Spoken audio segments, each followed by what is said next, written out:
Good morning, everyone. My very first video in so long, and I think I feel like talking about Evolution. Now, I know WWE has had a crazy weekend. Now, with NXT Great American Bash and Evolution, I do not consider Saturday Night Main Event to be good because it was boring. It was boring as hell. Goldberg, Gunther, main event, whatever. That's fine. But obviously, thank you, Goldberg, even though your recent matches did suck. But we're not here to talk about Saturday Night Main Event. We're here to talk about Evolution. Evolution, the pay-per-view that happened last night. I was originally going to do this recording last night. Couldn't do it because of obvious reasons. Because it was way too late at night and I had a change of plans, so I decided to wait till today. But ladies and gentlemen, welcome to my first video since the Zach Amari Show finale part 2, season 2, whatever. And today we're gonna be reviewing Evolution 2025. And obviously, we need to start with the first match on the card, which was Becky Lynch taking on Lyra Valkyria, taking on Bayley in a triple threat match. She defended her Intercontinental Championship against both those women in a hell of a triple threat match. Lots of exciting action, a lot of near falls. Probably not a lot, but there were some near falls in that match. Some crazy moments also in that match too, honestly. Obviously, I chose Becky because I felt like Becky wasn't going to lose on her second title defense, and I was right. As after Bayley had hit the Rose Plant, then Becky came out of nowhere, rolled her up, 1, 2, 3, that was the pin. Pretty cool finish, really loved it, honestly. Even though I haven't been keeping up with Raw or SmackDown, I have been seeing some of the highlights on YouTube and stuff.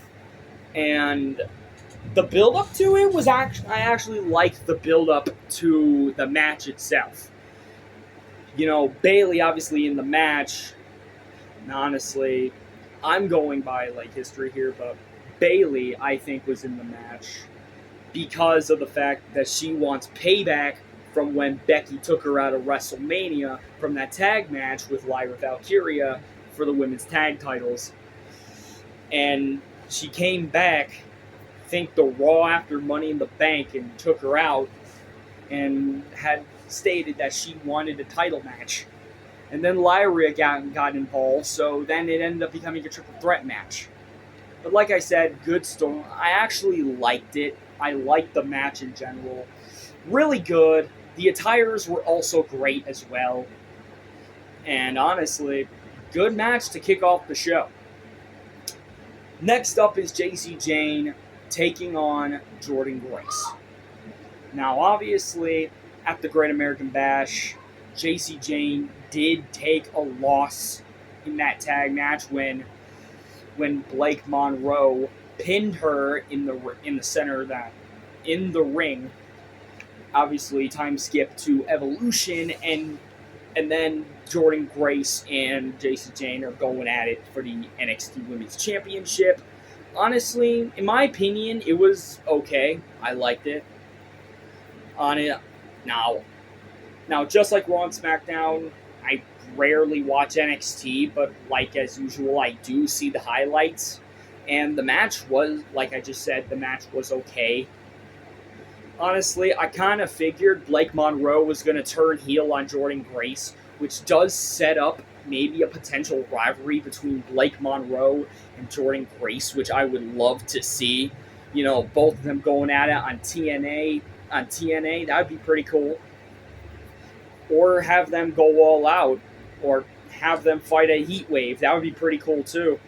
I would love that match to happen at Heat Wave on NXT or even TNA.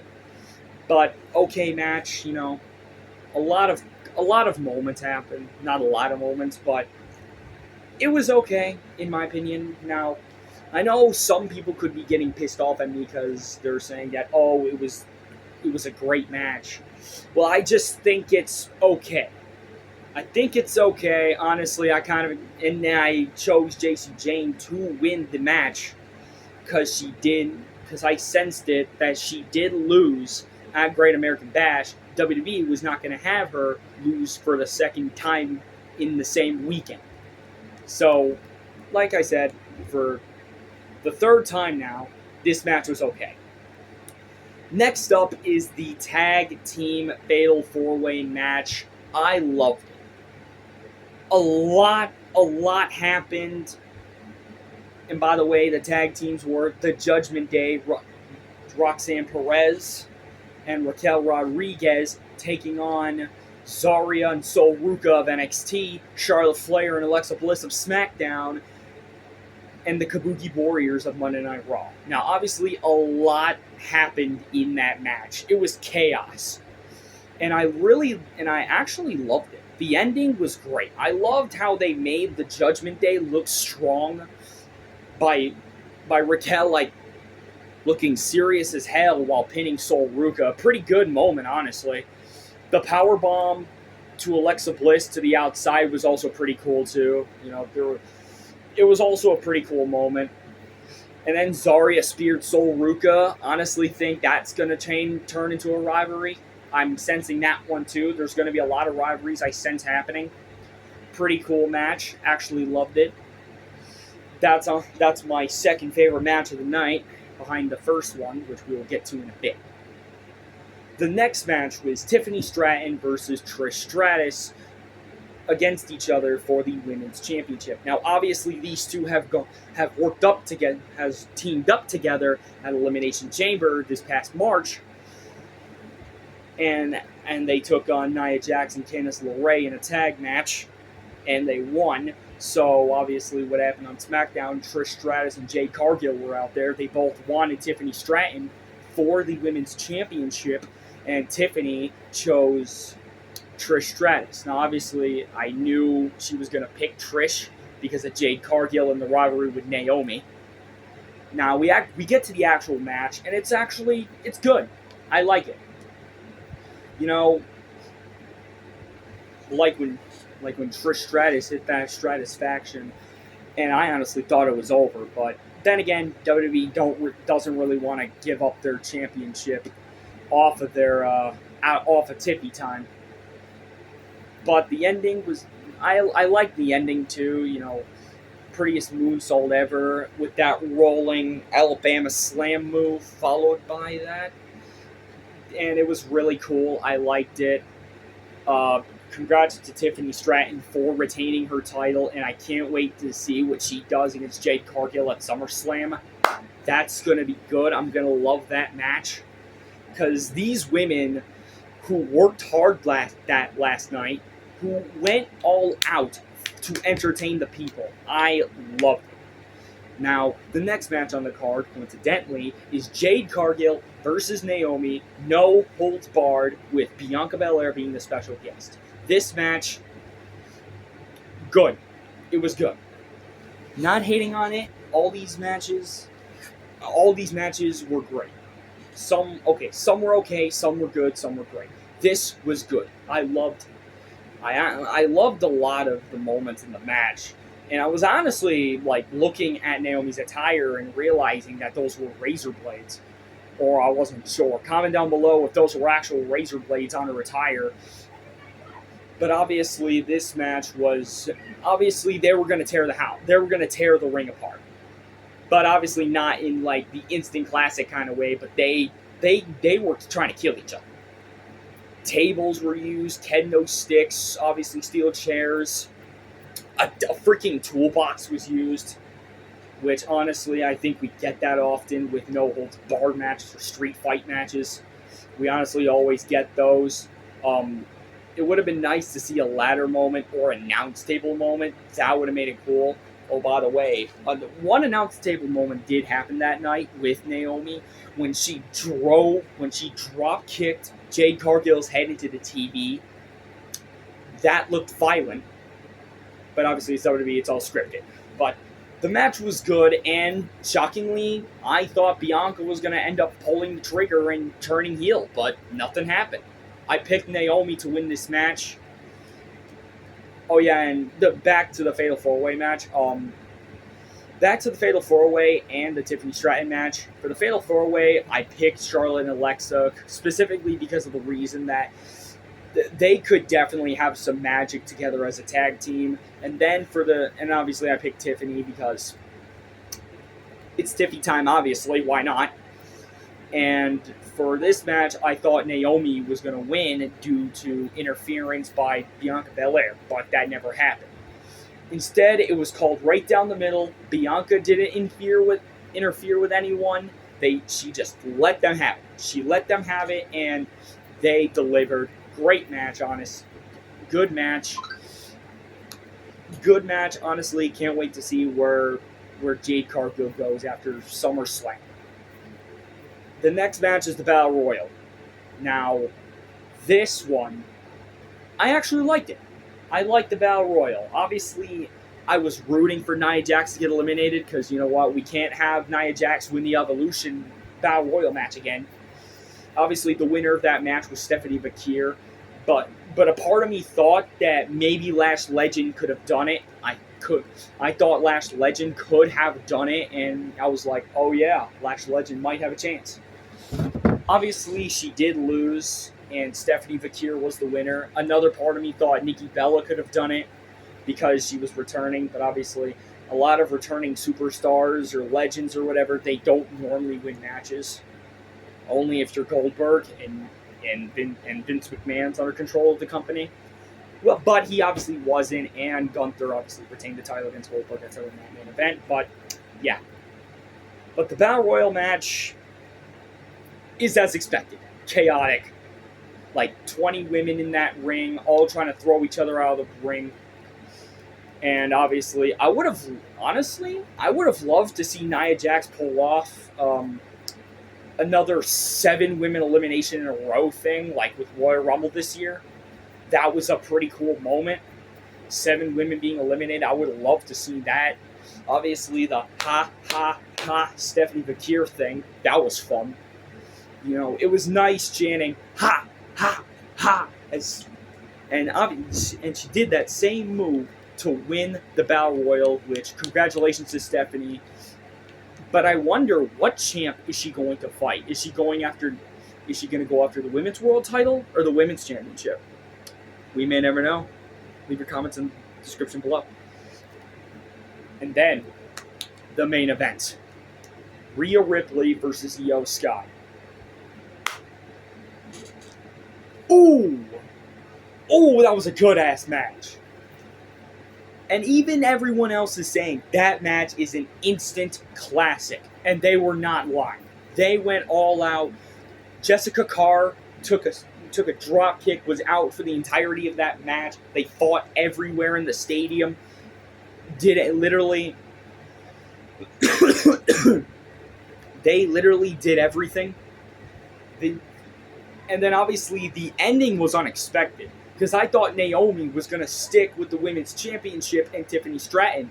No. She came out, ran with a referee, took the briefcase, and then obviously Alicia Taylor said, and now Naomi is cashing in her Money in the Bank contract.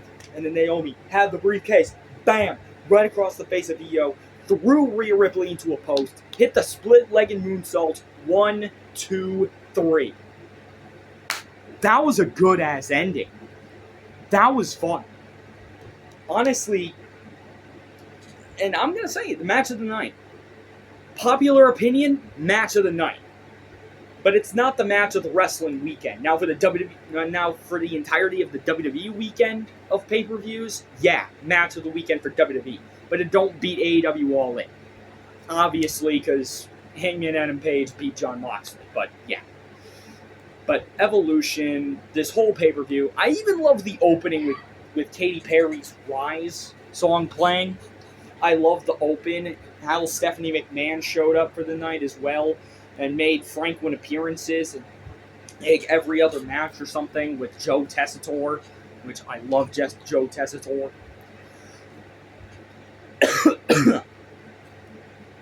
His commentating is really great, and I really do love it. And honestly, this whole night was full of insane matches, good matches, good matches, great matches, and then obviously Io Sky and Rhea Ripley being the match of the night. But Evolution should definitely come back next year. This should be a yearly event where women can do what they want, go all out. They should have the right to go all out in their matches. Women in WWE sometimes can be either respected or disrespected. But honestly, I think in total, 9 out of 10 for Evolution 2025. It was definitely better than the first one, which I think the first Evolution was good too. It was really good. Obviously, the main event of that night too. It's been a while. I kind of forgot about that, but it was a good night. That was a great pay-per-view, and this one was obviously better than the original. And then obviously, I checked on Twitter after the show ended, and a bunch of people were saying that Evolution should definitely 100% be a yearly event, and I 100% agree. You know, like I just said, women should be going all out with this women's pay-per-view. This should be happening every year. Because sometimes, hell, even women's wrestling was being chanted in the arena when the event was happening. And I was like, oh my God. Because honestly, whenever on a normal pay-per-view, some people will say that women's matches on the card sometimes are bad or don't have anything. And obviously, then there's some people that say that women's matches are good. That they are great women's matches because of the women. They go all out. They work hard every single day. You know, they work hard every single week on Raw, NXT, SmackDown, or even Evolve or any of the other companies. They work hard. They do what they do best in the company. And they put on a show for the crowd. They put on a show for everybody in attendance. And that's what I love about Evolution. It's an all-women's pay-per-view where women, they get the chance to go all out, and that's what I loved. All these matches, they went all out. These matches were great. 5 title matches, a battle royal, and a no-holds-barred match. This was good. And I even checked on Twitter, and they're saying that sometimes that maybe Evolution was the best pay-per-view of 2025. And I partially agree. Partially.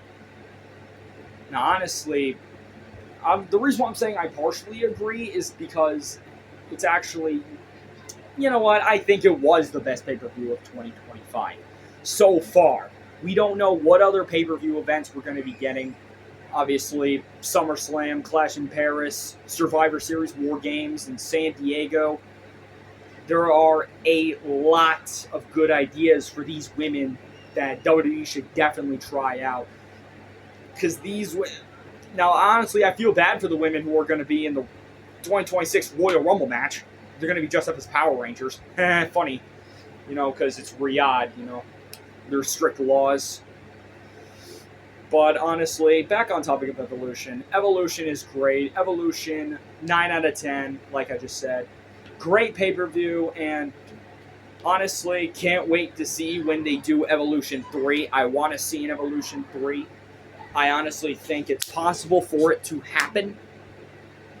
Because I would love to see one in 2026, so let's hope we get Evolution in 2026. Thank you guys for watching my Evolution 2025 review, and I will see you guys in Stitch Reacts To, because that's right.